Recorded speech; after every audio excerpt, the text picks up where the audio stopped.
I would suggest that we just kind of move straight into the discussion, if that's okay. I also know that, Andrea, you are slightly short on time here.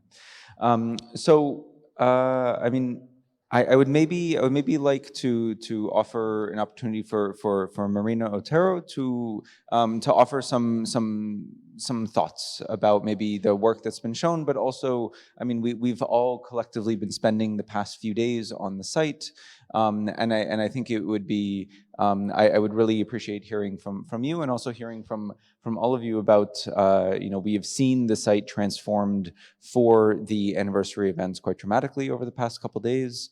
But maybe if you could give some thoughts as to, where you might be able to see it going, or also what you think, having spent this time on this site, you feel like maybe the site is asking for. Does it work? No. Yeah. Yes. First of all, it's such a honor and joy to be today here and also celebrating the anniversary together. So for me, seeing the presentations today was really interesting because I see how things that we discussed together are coming to life in a very substantial ways. So maybe I just wanted to go through certain aspects of the type of interventions that I find remarkable because they were at the core of the discussions we have.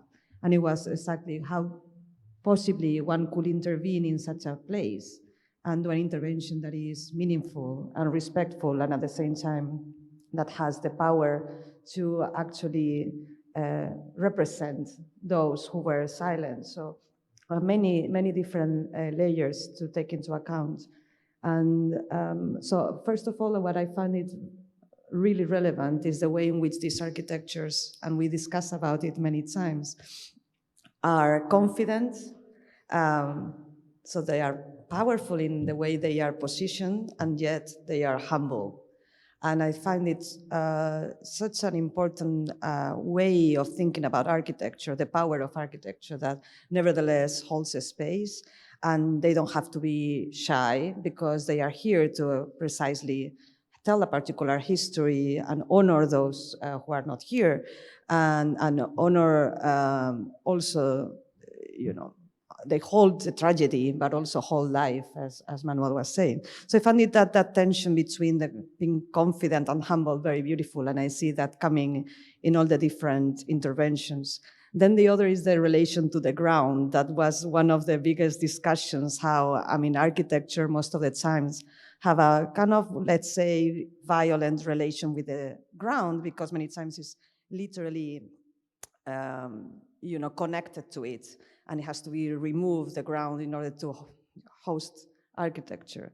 So we see many of the projects, also in the one that Anna presented, how things are hovering or detached or almost floating. And I think that connects very well also with what Robert Jan was saying about the air, no? Like what is the Jewish space, and how it connects so much with the air in relation also with the histories of the ground, or the possibility of not owning the ground.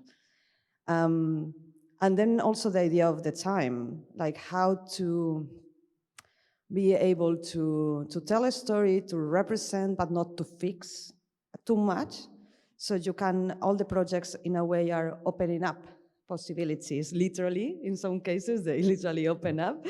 But also they, in the case of your project as well, how, that line that allows air to come, so metaphorically, but also physically, the projects are all like connected to the environment. And then finally, maybe also what Anna was mentioning at the end, that is what is a sacred space, what it means today. And today also there are questions about nature, about bacteria, about other beings that are in that ecosystem where we are living. So how to honor history and the tragedy that happened, but how to do an architecture that is also sacred in many different ways, and also accounts for the many futures that we would like to see happening in those places. So yeah, so these are some of the thoughts, and just kind of a summary of things that to me are, yeah, this idea of how to intervening the site through a transformative architecture instead of just a representative one. That's one that is just, a representative object, but actually how it could be a transformative space. So I just, as part of the board, now my role is just to have this type of conversations. I'm very honored to and excited to see how these things have taken shape, and just waiting to see how the other projects are continuing, of course.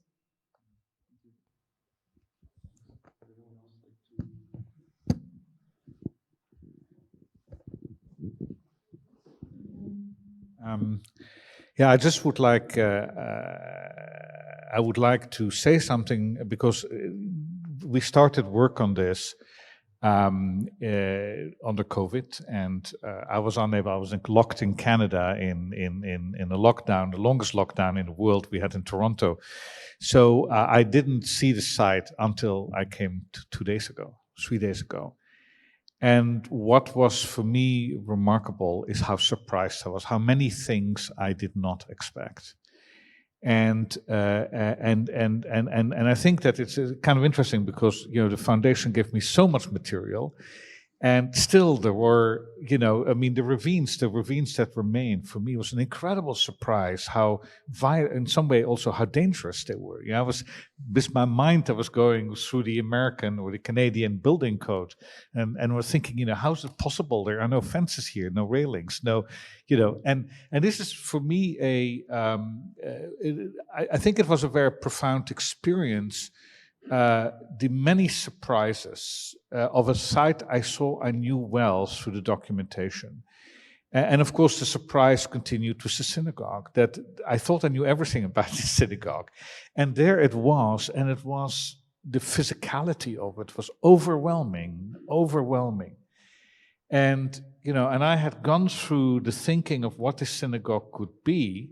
And then I went to see the chief rabbi of Ukraine, Rabbi Bleich, at the synagogue, his own synagogue, and we were talking about this synagogue, and he told a story, and I had heard it already through the media, that in the beginning he didn't really believe in it. He had a friend in Israel who was going to design this synagogue. He had designed 100 synagogues. It was going to be synagogue 101. And then he said, but this is just wonderful. I didn't realize it, and started to tell me the story that this synagogue is because it's open. He talked about this, the hesitancy non-Jews have to go into a synagogue, that they're afraid, and I recognize that. Even I'm Jewish. Most synagogues I really don't want to go into. I find it a little off-putting. And that he said that now 2,000 people a day, he mentioned, are actually engaging with this building because it's open. And that in some way this is doing more for non-Jewish and Jewish relations in Ukraine than any other project that he ever has seen.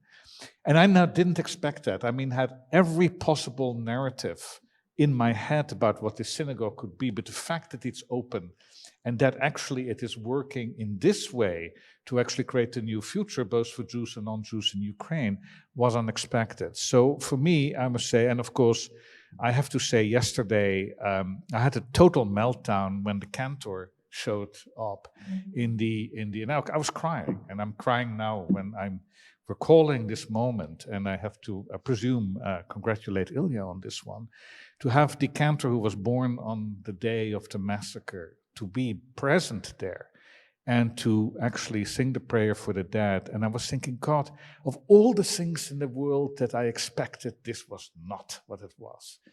And so I think that in some way, finally also in the way this was produced, in January I thought, this is never going to be in time. The foundation says they're able to pull this off. I think they're never able to pull this off. I know the building industry, Of course, I worked in New York. That's a different one. And they pulled it off. So I think there is a certain magical world here of unexpected things. And I really hope that as this continues, that the foundation and maybe ourselves will be able to continue to experience these amazing surprises. And I would say that is what I will take back to Canada from this trip. I'd like to maybe kind of follow up on this. the concept that Anna presented was of a museum ensemble. And maybe here I'm anticipating certain questions that are not being asked. But I think, with what Babyn, what you're saying about the impact of the synagogue, is that, and, I think the architecture very often presumes an understanding of the future, a certain control over what will happen. And, that we see this so often when these massive structures are built and they take years, even at Ukrainian speed, and they take, hundreds or thousands of people, and you end up with a structure that was designed according to a plan, that was designed according to a brief, that was created 6 years ago, 7 years ago, 8 years ago. And I think, one of the ideas behind this kind of museum ensemble is also to allow for these surprises, not just for these surprises to happen, but also for us to learn from them and to respond to them. So I think that, when Anna, when you were presenting, a 100-year plan, some people really they don't laugh at this, but they're like, "Are you serious? What do you mean by that?" But I think that there is kind of an approach that we are trying to take, a certain sensitivity and responsiveness to the complicated reality of Babyn Yar, right? All these different areas that exist, all these different landscapes, that I think when we say 100 years, that is maybe a time that we can say we will continue to respond and to learn from what is happening on the site and respond in ways that can continue these elements of surprise, continue these experiences of wonder, continue these experiences of reflection and of meaning. Yeah, maybe to add to that, because I think Manuel said something yesterday that I really liked, that was about the materiality of the synagogue as well, saying it is wood and has to be maintained. So it's also, you do a 100-year plan that obviously many people will be involved, so the plan will be evolving, but also the architectures that are being built now need the care and the maintenance and the support of many people. So it's something that is not just you build something and you leave it there, but it's a continuous process that is going on. And I think that's beautiful. And I think it's similar to what happened also in Andrea's project, that the earth and the ground will have to be also be maintained once, certain vegetation grows, what to do with it. So it's kind of an entire living process in which architecture, is not something fixed, but is part of the ritual as well.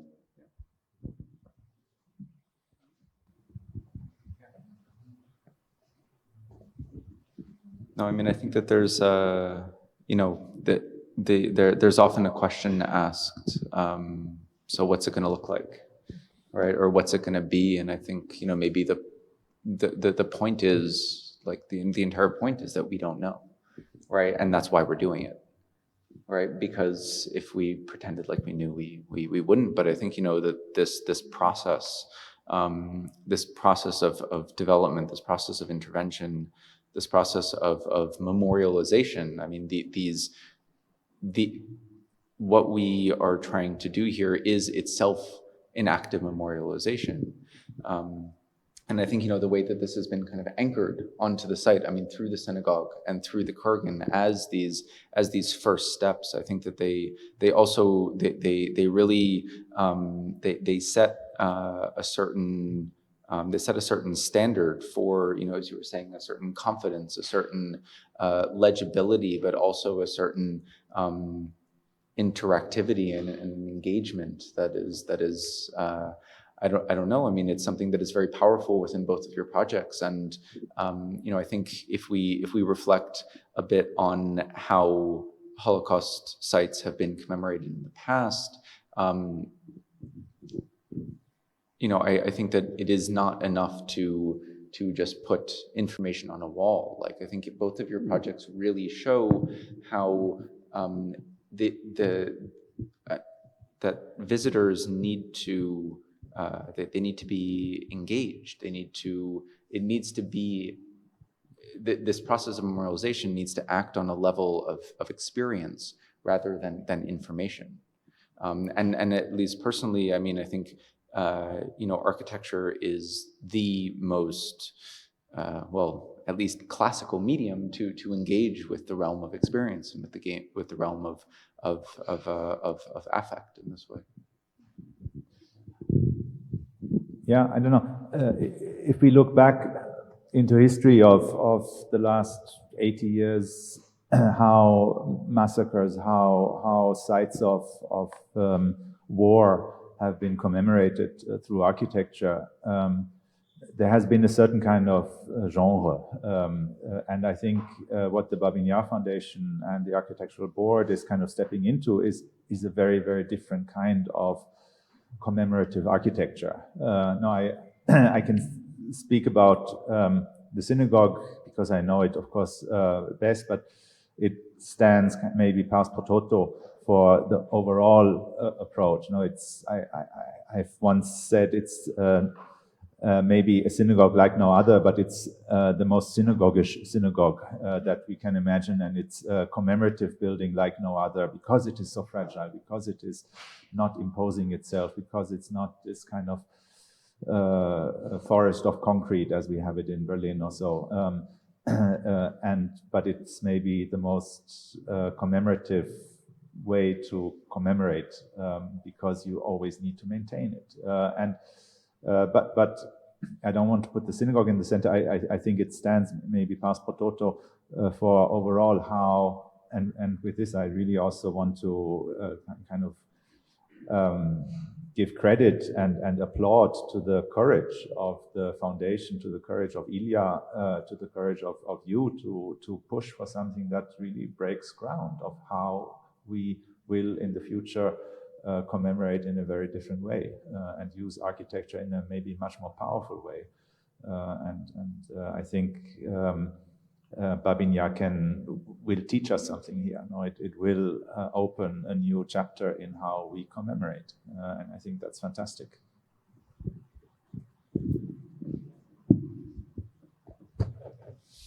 Yeah, I just, I mean, I don't want to preclude any questions or observations, but I had to give a presentation, or was asked to give a presentation by the foundation in January to the International Holocaust Remembrance Alliance, which is a kind of umbrella organization from every organization in the world that is involved in this problem of how do you actually teach the Holocaust, both on sites that are historic sites like Babyn Yar of Auschwitz, or also outside of Europe.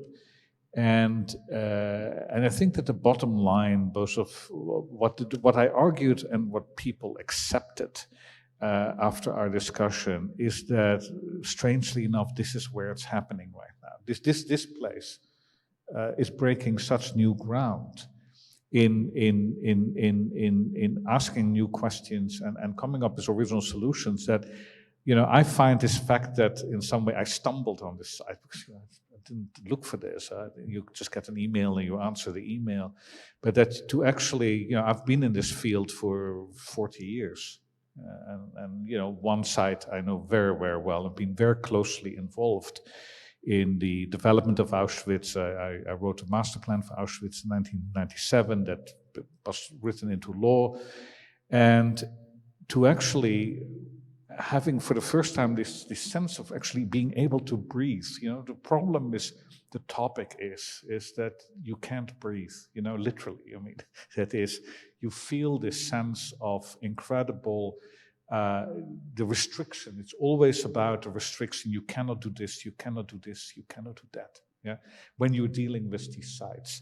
And I've experienced that in 40 years also in the sense of Auschwitz, that there is the amount of limitation, and rightly so. I mean, there is this fear to make mistakes with these sites.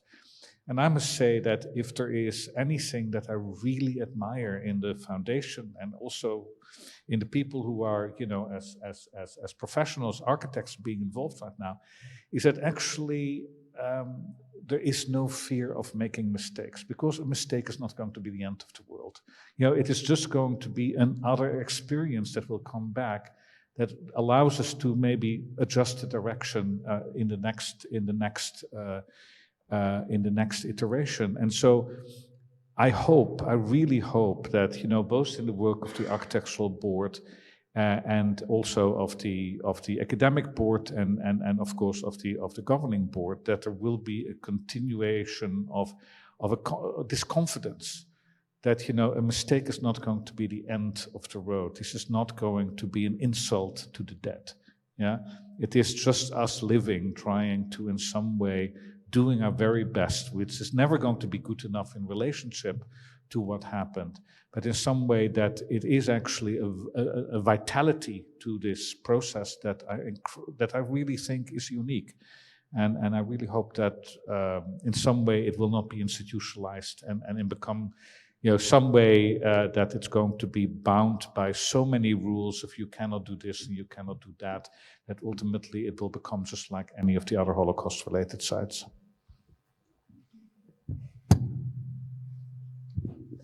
Well, let us see. I mean, we'll have to check in 100 years from now and see. Well, so I mean, if there are no other comments from anyone on the board, I would maybe suggest closing the event a little bit early. I would, but I mean, if anyone else would like to share, no. Okay. All right. Well, thank you all for coming. It was amazing to spend these past days with all of you in Kiev, and I really look forward to being back here all together and thinking further about the site, of seeing of bringing more projects into the world and celebrating them. Right. So thank you all very much.